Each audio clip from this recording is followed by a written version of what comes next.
So, you are thinking about buying the Proton Hybrid hoodie. The Proton Hybrid hoodie is a very technical piece that will most likely not work for you. If you're interested in finding out why, or why this piece will not work for you, stay tuned. Hey everyone, welcome back to my channel. My name is Jeff. Today is a lovely sunny day in Vancouver. It is currently around 8 to 9 degrees. Today we'll be talking about the Proton Hybrid hoodie from Arcteryx. The Proton Hybrid hoodie is one of the most niche products I've ever purchased from Arcteryx. However, I did purchase it for one sole purpose: backcountry touring. It is the most technical piece in the Proton family, as it does a few certain things really well, but everything else it's terrible at. Let's dive right into it. To start off, the Proton Hybrid hoodie is a hybrid constructed hoodie. It features two main types of materials, being the 20 denier infinium, which is basically the light gray panels up here, and the 40s 50 air, which is denoted by the multiverse purple panels here. Inside the jacket is Corloft 40. There are 3 pockets on this jacket. 2 hand warmer pockets. Do know that the pockets are in front of this insulation, so they are not actually really warm at all. There's 1 chest pocket that is extremely wide. It basically fits this whole chest piece right here. It has elastic cuffs, no velcros, similar to the Gamma MX. There are 2 simple hemlock adjusters, one on each side, giving you a perfect seal.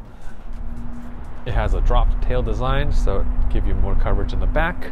The hood is uninsulated, but it is of the infinium fabric. There's 1 hood adjuster on the back, which basically compacts the hood like so. And finally, there's 1 recoil reflector right over here. The recoil reflectors will help search crews locate you if in a potential avalanche, but do know that this is a bonus feature and should not be relied on. You should always be traveling with your beacon and probe shovels. The Corloft 40 insulation is only on the front, chest, and lower body piece, and that is it. The sleeves, the hood, and the back are all uninsulated, which is the main reason why this piece is not for everyone. What are some pros and cons of this piece? Well, pros: it is lightweight, it is extremely packable. The goretex infinium panels up front, up from the yoke and the top and the chest and shoulders, which gives you some protection from light rain, light flurries, wind. And the 40s 50 air, it breathes very well, but it will not pull heat away from you like the Proton LT did. Another pro, which is also a con of this piece, is that the Corloft 40 is only concentrated in the chest and the frontal areas of the jacket. So the pros being there's no insulation on the back, which will make it so you don't sweat inside and make it not so heavy, which is perfect for backcountry touring. What are some cons of this piece? Well, if we view it as we normally do on this channel, there are plenty of cons. Let's start off with the insulation. The insulation is only in the front. There's no insulation in your arms, no insulation in the back, no insulation in the hood, which makes it basically useless. The hybrid construction is great. However, the infinium only covers the yoke and the chest and the shoulders, so it's basically not very useful for most people. Another con is that it's trim fit, so you're not going to be able to get many layers underneath, if any. Today I'm wearing the Proton Crossover pullover, and with the jacket it's basically a nice snug fit.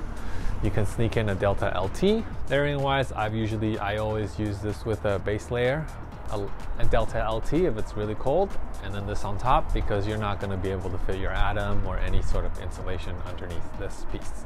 So to wrap things up, who is the Proton Hybrid hoodie for? It is for your backcountry tourer that might want to not carry a hard shell. It is also for the person that travels fast and light. So as I've transitioned now into skiing instead of split boarding, transitions are much faster. So a lot of times you don't even need a hard shell if it's like a sunny bluebird day. Just rip off your skins, click in, and then you're on the way, and gives you plenty of wind protection in that sense, as you'll be heating up again as you go downhill. So it doesn't really get cold much. The minimal insulation just in the front is very good for backpacks. So it's not clammy in the back. And the uninsulated sleeves help keep you regulated thermally, as the only insulation is in the front where you really need it. But if you're not looking to get out in the backcountry, this piece will most likely not work for you, as only insulation in the front no installation in the sleeves. It's really hard to use this piece as a normal piece, except in the shoulder season, so early fall, late spring. This piece works just as well as an Atom SL in a way. And even just casually around these temperatures, 8 to 10 degrees, I've been wearing just a heavy sweater and I put this over top and it's been perfect. But if you're buying this piece for that kind of purpose, it defeats what it was designed for, so it is not recommended. But if you must have to get this piece, at least now you know what you're getting yourself into. So I hope this video is helpful for you to decide if the Proton Hybrid is right for you, and I hope to see you in the next video.